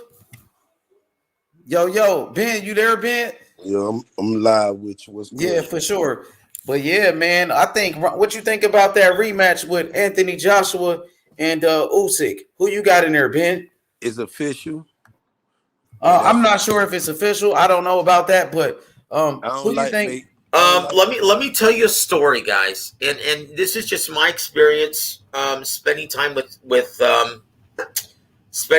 Emmanuel Stewart. Right, I'm gonna tell you a story, and this is what Ronnie Shields. He has the same attitude, right, as the two greats that he learned the sport from. Right, I'm gonna tell you this story. Emmanuel Stewart, he got a call from Don King one day. He got a call from Don King one day, and Don King was like, he said this. He said, Emmanuel, I need a favor from you. And Emmanuel's like, well, what's going on? What's up? And Don King said, look, I've got this contender by the name of Oliver McCall. And no one wants to train him because he's, well, kind of a loose cannon. And he's fighting Lennox Lewis for the heavyweight championship in 4 months. Hey, you told us that story before. You know, I could basically remember what you Did said. I tell you this story already? Yeah, you told us how you met him and how Oliver McCall became. Then he went on. He gave Tyson problems. Went ahead and did his thing to Lennox Lewis. Well, let me tell you the specifics of it, sir. This Joe something. What's your name? Joseph Herron. Yes. Yeah, I remember. Okay, I caught the name. Okay, well let me tell you the specifics of this, right? And why it applies to Ronnie Shields. Because when you think about it, and I'm going to go back to Ronnie Shields now. Because when you think about it, Ronnie Shields is having to teach and add new wrinkles to Anthony Joshua's fight game, right? This is the equivalent in regular life of trying to get your doctorate in 3 months, and you're going to be facing a guy who's teaching the course, a professor, a guy who already has his doctorate in Alexander Usyk in 3 months, right? How is that possible? How's that going to happen? Well, and once again, this is why this story is relevant. Because Emmanuel Stewart met with Oliver McCall, and he says, you know what? Yes, okay, Don, I'll meet with him, but I'll let you know what I decide after I speak with him, right? So he met with him, and he spent the entire afternoon with him at the Kronk. About 4 or 5 hours with Oliver McCall. Oliver McCall, and once again, Emmanuel called back Don King and said, okay, I'll train him for this one fight and one fight only. That's it. And he talked to Oliver McCall before the camp started, and he said, look, you're severely outgunned here. This is a guy who has the height advantage, the reach advantage. He's faster. He's stronger. He's got heavier hands. He's younger. This is a guy who has a deep amateur pedigree. He's got a bigger ring IQ than you do. The only chance you have after watching fight tape is I've seen that he's almost too confident, where he lets his right hand go with almost too much regularity. So what we're going to do in the entire 2.5 months that we have in camp, we're going to focus on slipping the right hand and landing the left hook straight right hand. That's all we're going to work on in camp. We're going to try to exploit his weakness, because otherwise you're not going to be able to win. And guess what happened? Oliver McCall ended up slipping the right hand, landing the right hook straight right hand, and it knocked Lennox Lewis out. In my opinion, just after speaking with Coach Ronnie and understanding what they're up against, that's exactly what they're going to do. Ronnie's going to study tape, find a weakness, and he's going to try to exploit it and just try to hammer that one thing, right? He's going to try to hammer and exploit that one thing to get Anthony Joshua the victory. That's why I'm telling you guys this story. You know, your story is very well, you know. But one thing, Anthony Joshua, in my opinion, Ronnie Shields is an excellent trainer. But I think he got to dig a little deeper when we talk about Anthony Joshua and who his next trainer should be. I don't think Anthony Joshua dig too far for a great trainer. I think Anthony Joshua need to dig within himself. Because after studying Anthony Joshua, Joseph, I know something about Anthony Joshua. When he get punched in the mouth, he quit. He showed me all the signs of not a gladiator. He showed me the sign of a motherfucker scared lion.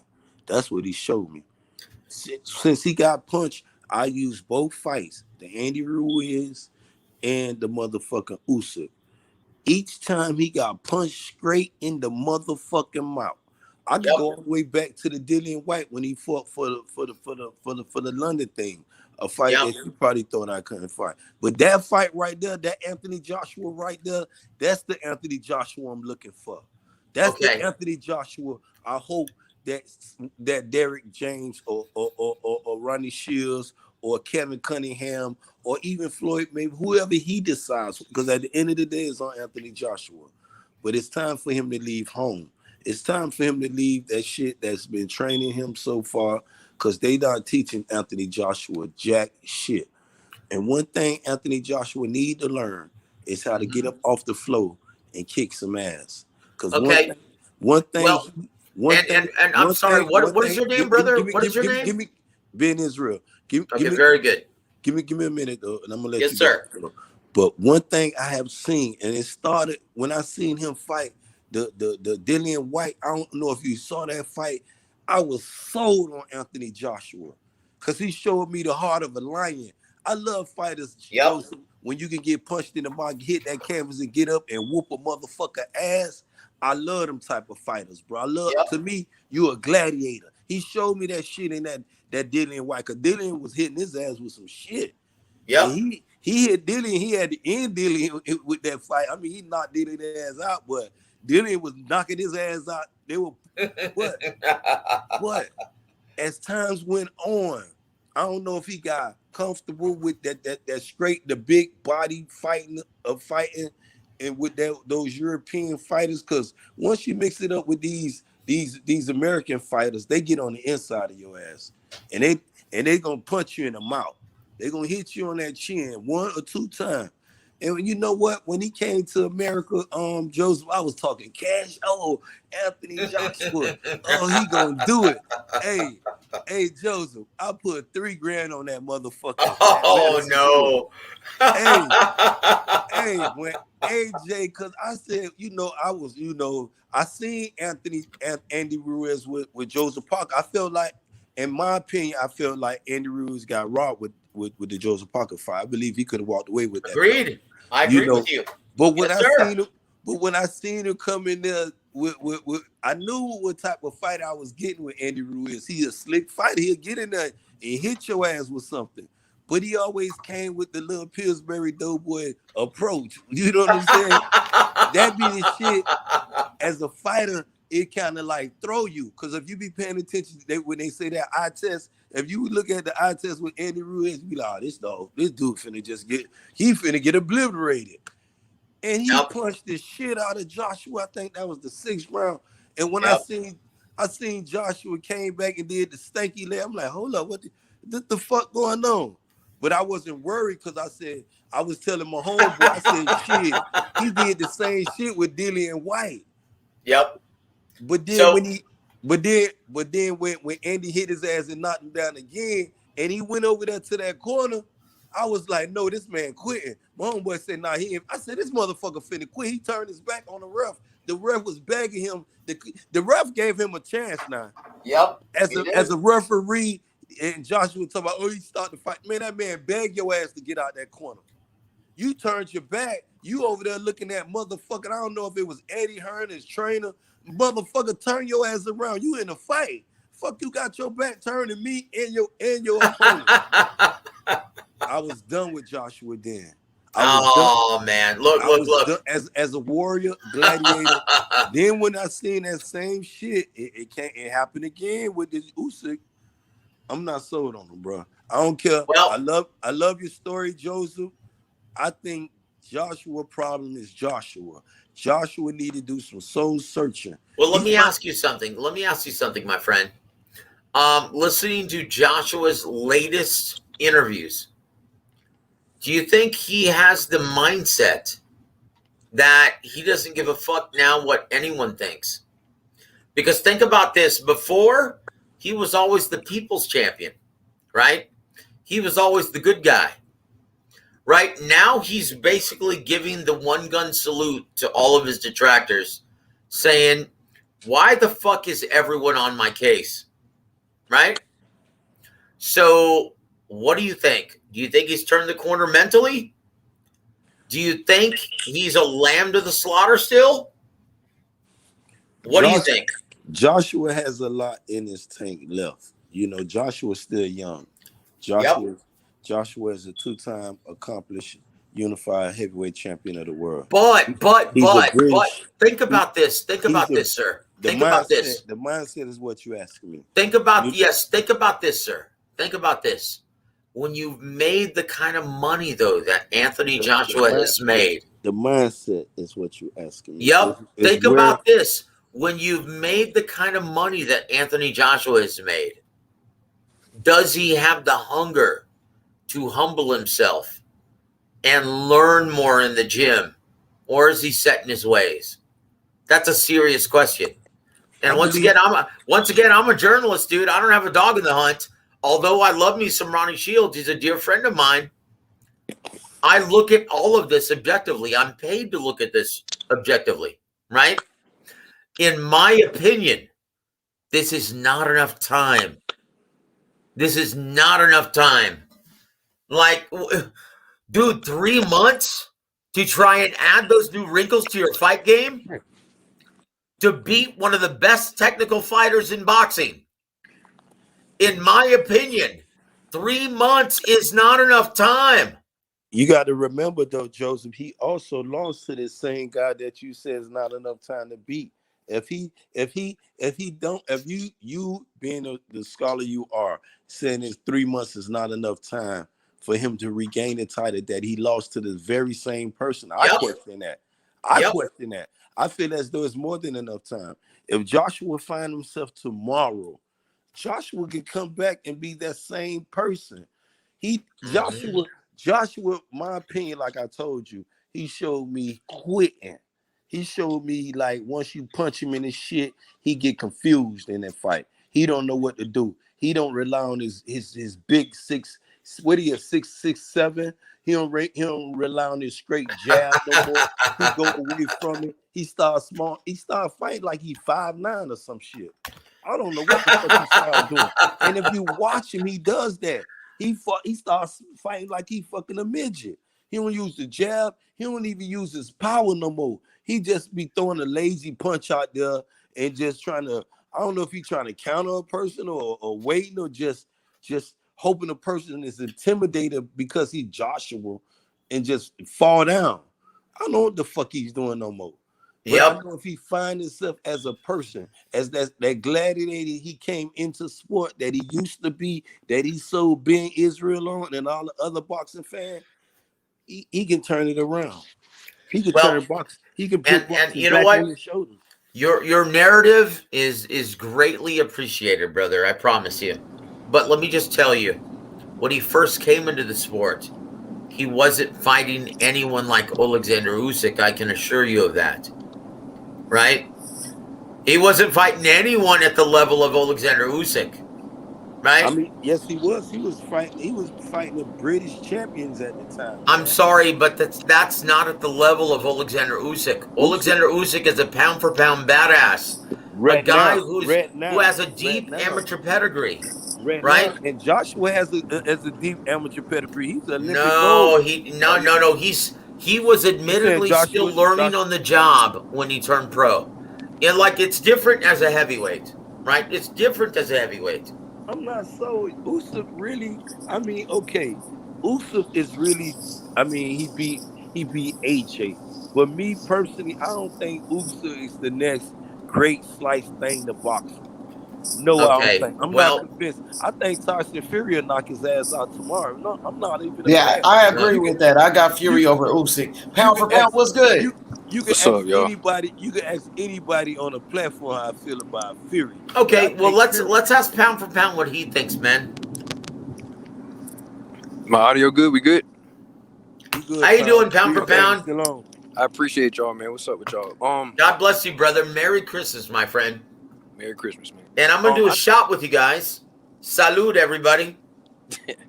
All right. I don't know, man. I think AJ needs to fight like a big man. Like he's like what? Like you said, he's what? 6'6", 6'7"?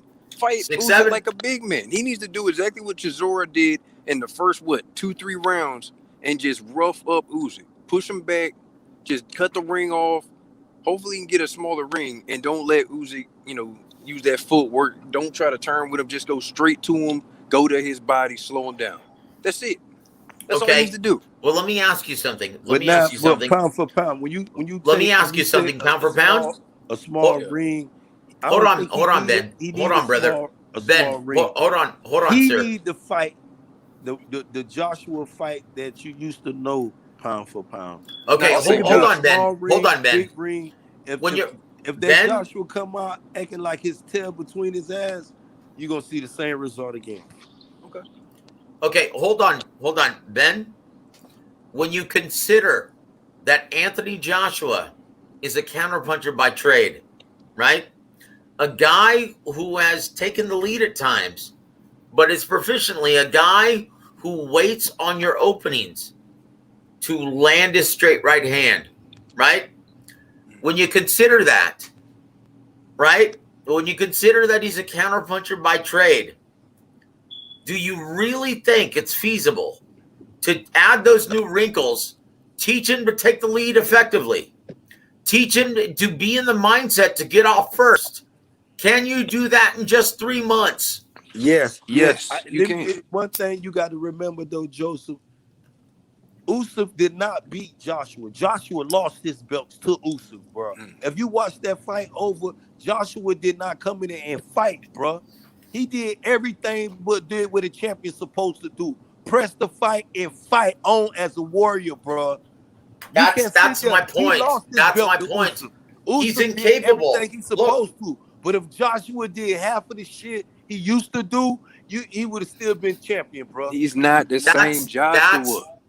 That's my point. That's my point, pound for pound. That's my point right there. But that's okay. You don't have to be the same Joshua. You can but if he would have a different fought, monster. if he would have just pressed on, bro, if he would have just pressed the fight, just throw that jab a little more crispy, not no lazy jab, that straight big jab.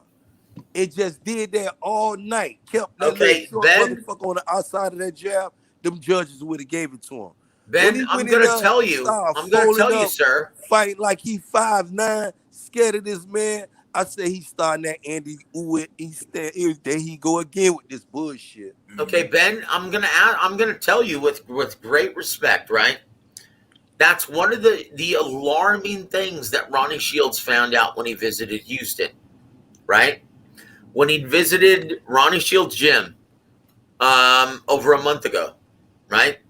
It's one of the alarming things that he found out, that Anthony Joshua does not fight behind an intelligent jab, right? There are several things that were never taught to him leading up to this point.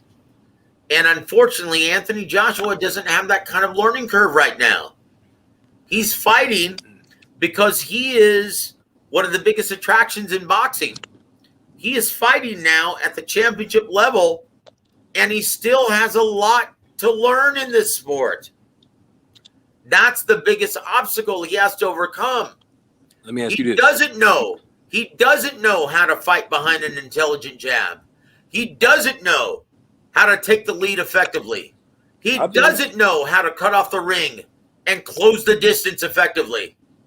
Those are the things that he has to learn, and he only has 3 months to do it. So starting camp in January. With that being said, do you think he should step aside? In my opinion, in my professional and unbiased and objective opinion, if I had to advise him, I would say, Anthony, step aside. While you're learning these new wrinkles, take 2 tune-ups, right? You're the biggest attraction in boxing. You can afford that luxury. Take 2 tune-ups to add those new wrinkles to your fight game, because you can't win this fight.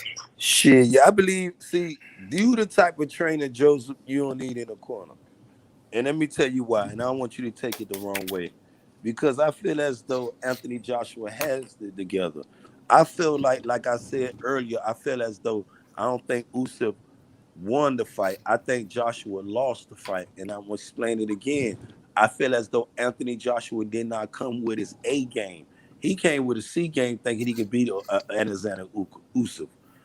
I believe if he would have came with the A game, the Anthony Joshua that I know he is, he would Let have me beat. ask you something, He would Ben. have beat. He would have Hold beat on, the brother. shit. Let me And ask you something, Ben. he still can beat the shit out of Ben, Usyk let in me a ask you rematch. something. But if these fighters Hold don't on. believe in themselves, though, Joseph, Keep all of this in mind, Ben. if you don't believe in Yeah. yourself, you lost the fight right Yeah, there. I want to get on this topic too, man. Because if we're Ben. talking about heavyweight boxing, I want to talk about this. But go ahead, Joseph, please. Go. Let me and once again, thank you so much for being on here, brother. And the more the merrier. But Ben, let me ask you something.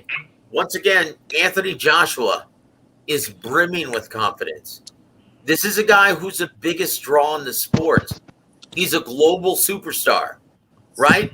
And if he had 12 rounds to work with Alexander Usyk and couldn't make the appropriate adjustment in 12 rounds of action, that tells me that he was never taught otherwise. Okay? Because if you look at Lomachenko, if you look at Errol Spence, if you look at Terrence Crawford, if you look at Canelo Alvarez, all of the best fighters in boxing can make an adjustment over a 12-round fight to overcome their adversity. That's why me and you both agreed on it's time for him to leave his trainers, though, Joseph. Well, let me ask y'all this. Let me ask y'all this.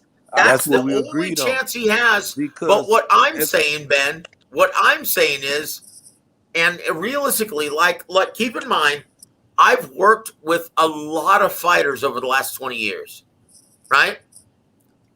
I'm not just a fan. I've worked with a lot of trainers and fighters over the last 20 years. In my opinion, to add those new wrinkles to your fight game, it takes a lot longer than 3 months. In my opinion, 3 months is not enough time. That's all I'm saying. Okay, one more. Yeah, real quick. Hey, no. I've heard you talk. No. Because I actually do boxing, Ben Israel. Listen, bro. No. I don't want to hear no foolishness. Let me talk. Let me say something. Let me you good though. All right. One more question, bro. Go ahead. One more question. I want to talk fall about. back. You always with these narratives, Joseph. With your thing, like I said, I don't feel as though, I want you to hear me out clearly. I don't feel as though Usyk beat Anthony Joshua. I feel as though Anthony Joshua did not come with his A game that night. You understand what I mean by okay, well, once again, your opinion, my opinion, doesn't matter. But the only thing that hold on, listen to me. The only thing that matters. When was he on his A game? When was he on his A game? Listen to me. Hold on, listen to me. The only thing that matters is what the 3 judges at ringside think, right? You've got to convince them. Okay, what you think doesn't matter. What I think doesn't matter. The only thing that matters is the 3 judges at ringside, unless you knock your opponent the fuck out. Right, and you said you said he doesn't have enough time to beat Usyk. I know he doesn't have enough time. All right, let me talk. All right, I heard. Go ahead, go with your real quick. This boxing story. I'm just going off of this alias right here, but yeah, man. Let me go ahead and talk about it, man. Lots of egos, man. We know. Go ahead, Superman. Yeah, but yeah. So dealing with the heavyweight division, though. Since that's where I most likely gonna be competing at. That's dealing with the understanding of the big boys, man. You gotta understand something, man. Man, you ain't competing. You better be ready too. Don't be coming in there with no cheating, no loaded gloves neither. No, man. Okay, real quick. Let me break it down real quick, man. Real quick though. When you deal with the heavyweights, man, like the deficiency in footwork, mobility, coordination, and technique. Has been very, and this goes to the top. I'm talking about the top level boxers that we see. That's today. right. You're right. I mean and this is the reason why I look at Usyk. Usyk is a heavyweight, bro. He's anybody that's 6'4" is a fucking heavyweight to me. Yep. And if you're 200 plus pounds and you're 6'4", you're a heavyweight. Usyk, I was predicting him to stop Joshua in that fight. Damn. And I knew everything I knew what was going to happen to Joshua happened. He was going to be stuck in quicksand. He wouldn't know how to fucking wouldn't know how to deal with someone who actually go. Let me ask you why. Why. What did you see before that fight that led you to believe that because I said the same exact thing. What did you see? What I saw was a guy in Joshua. Yeah, he can box. He has a jab. He's a he has power. He's an accurate puncher. But hold on. Let me just say this and see if you agree with it. Okay.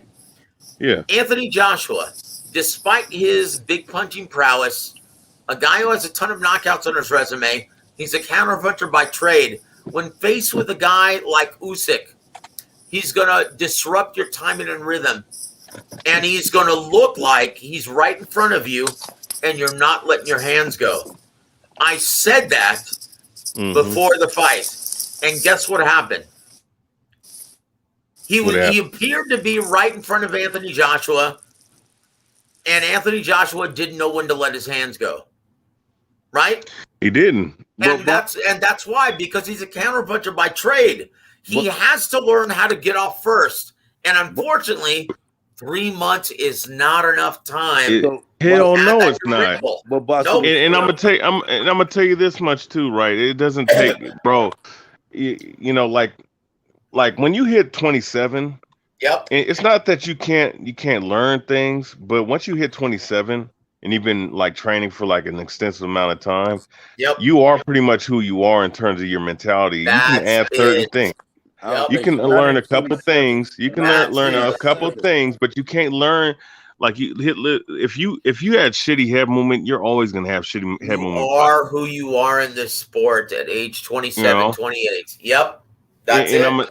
And when I look at Usyk's game, he reminds me of a lot of the heavyweights that I saw back in the 90s who actually could move and actually could put combinations together who were not just stationary targets like Andy Ruiz or some of these other guys that we see nowadays. You know what I'm saying? And I think what's going on, when the Klitschko era came around, I think a lot of trainers in America, because especially in America, but I guess it's kind of diminished around the world as well. Because usually wherever America goes, that's where a lot of the influence goes. But I don't think a lot of these guys put in because what happened was they started getting a lot of guys that were tall and big, but they forgot to teach them certain things and certain elements of how to actually box and actually how to be light on their feet. Wait a minute. Are you a heavyweight? So when you you're a heavyweight, aren't you? I can tell by the way you're talking, right? So let me hold on, Ben. Hold on. H, can you pull Anthony Manzano's comment back on the board, please, sir? When you get these things, Boston historian, when you take a person like Anthony Joshua, do you feel as though it just overperformed right now after Alexander Usyk fight? You said overperform? Like you feel as though his career is over. No, it's not. It's not over. No, it's not over. It's just that Ben, answer real quick. Let me answer this. It's not over. It's not over. But I mean, but his best chances. Look, when it comes to Fury, when it comes to Usyk, those guys, from what I'm identifying with, they're on a different level than the other heavyweights that are in that division. That's it. They just are.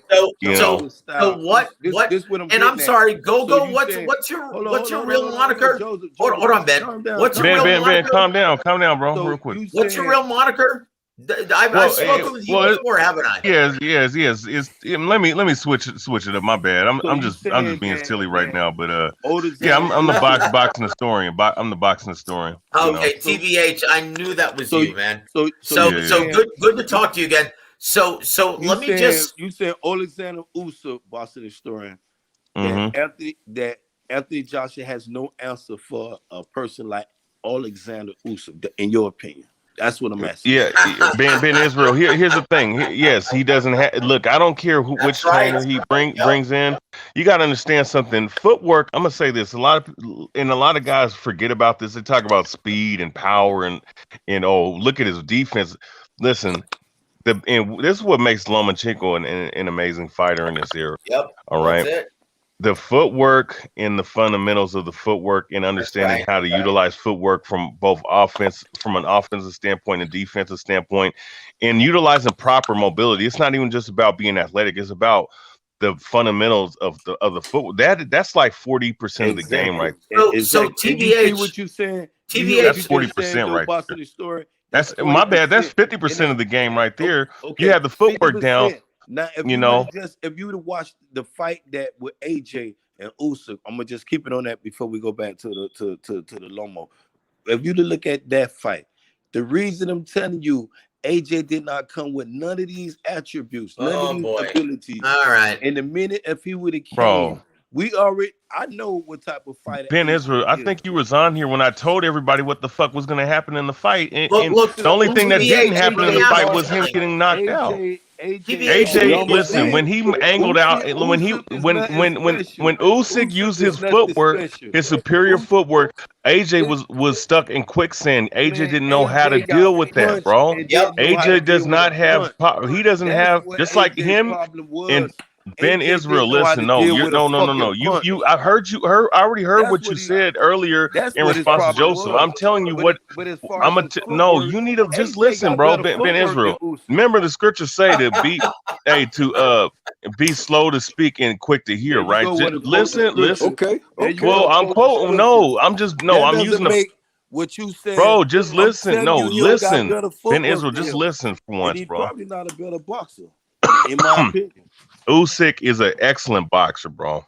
Okay, you know what, PDH? I'm going to sum this up in just a couple of sentences, right? When you think about how difficult it is in the lower weight divisions to deal with great footwork like Lomachenko, like Shakur Stevenson, right? Okay, think about how much more difficult it is to deal with when you're a heavyweight and you're dependent on being flat-footed. Exactly. Okay, that's how difficult an assignment this is for Anthony Joshua. And I'm sorry, but 3 months isn't enough time. Fundamental. It is not, bro. I'm gonna tell you something. Really, 3 months is not enough time. I would say 8 months there could be an improvement, but 3 months is definitely not enough 9 months to a year, brother. That's it. Realistically, 9 months to a year. Let me piggyback off of y'all. Okay, we all agree Anthony Joshua needs to take a step aside, right? Okay. No, we don't. Okay. So some of us agree. Ben Israel, just let him talk, bro. Some of us agree, some of us don't. But at the same time, if he does take a step aside, who should he fight? Anybody. It doesn't matter. If I were him, I would take a cruiserweight, someone like Tibusi Machunu, right? Someone who's a mover. Someone who's going to give him those different looks, use the entire ring, force him to take the lead, force him to cut off the ring, close the distance effectively, so where he can exercise those new wrinkles that he's learning, but not have the ability to beat him. Okay. That's who I would actually look for in terms of an interim opponent, right? I got two things, and I'll let y'all go. I got two things. Number one, is it official that he has picked Ronnie Shields as his trainer? Yeah, okay, I'm not at liberty to say anything. I'm not at liberty to say, but a week ago, right? Week and a half ago, Ronnie Shields was in London, England. And he wasn't there just to try the fish and chips. Okay? That's all I'm going to say. Okay. And then another question. Real quick. There was a comment in the chat. Anthony Manzano, he asked the question, and we're answering. He said, Joe, as a person who has a vast experience in boxing industry and the promotion side, do you think it's a whole different ball game, a whole different animal training heavyweights? Yes, that's an excellent question. Anthony Manzano, that is an excellent question. Heavyweight, look. That's the biggest everything. The biggest. Well, let me tell you from a professional. Let him speak. Let him speak, man. From a professional perspective, okay. Emmanuel Stewart once told me this. He said, "Look, you can go far in the heavyweight division if you have a good jab, a good chin, and heavy hands. Hey, Joseph, you better Okay? know Emmanuel In Stewart any because you've other been quoting him division. a lot lately, man. You better not be Man, up hey, here Ben lying to Israel, come on, bro. Stop speaking over people, man. Go ahead. Okay, well, the reason why I am quoting Emmanuel Stewart is because I can. I spent the last 2 years of my life, or his life, okay? I worked with him for 2 years extensively, doing all the publicist work for all of his fighters and doing all the commentary for his webcasts, right? Okay? Emmanuel Stewart was a very dear friend of mine. That's why Javen Sugar Hill is a very dear friend of mine, right? So I'm telling you that from experience. So if you want to actually learn something about Emmanuel, listen, okay? So once Nah, again, see, Emmanuel. I just hope you just being a man of your word, because a lot of people, Jay, I'm not undermining your question. I love Emmanuel Stewart, his body of work and what he did for boxing. So if you work with him for the last 2 years of his life, I'm appreciative to be on this platform with you, my Well, G. God bless you, man. But a lot of I'm brothers, thankful. we were just talking, me and you, one-on-one, how these dudes masquerade be lying out here. You started off like that, and you say you're not that type of person. Okay, once again, I hope man. you're a man of your word, though. That's all, my G. Okay, well, once again, my friend, I've been in this business for 20 years, and Emmanuel chose me to be his publicist and to actually do his boxing webcast for a reason, right? Because I know what I'm looking at in the ring and I know my shit, right? So once again, Emmanuel told me, he said, look, in the heavyweight division, training heavyweights, it's a totally different animal because you don't need, all you need to go far in the heavyweight division is a good jab, a good chin, and heavy hands. That's it. Remember you gave And he me said, that. if you have those three things, you can go far in the heavyweight division. And look, let me give you an example of that. Deontay Wilder. Okay? Once again, he wasn't the most skilled heavyweight in the ring, but look how far he got on limited experience and limited ability. All because he had heavy hands, a good chin, and a good jab. That's it. And let me tell you what else he said. Let me tell you what else he said. Hey, real quick, I want to follow up on Joseph too. Let me tell you what else he said about heavyweights.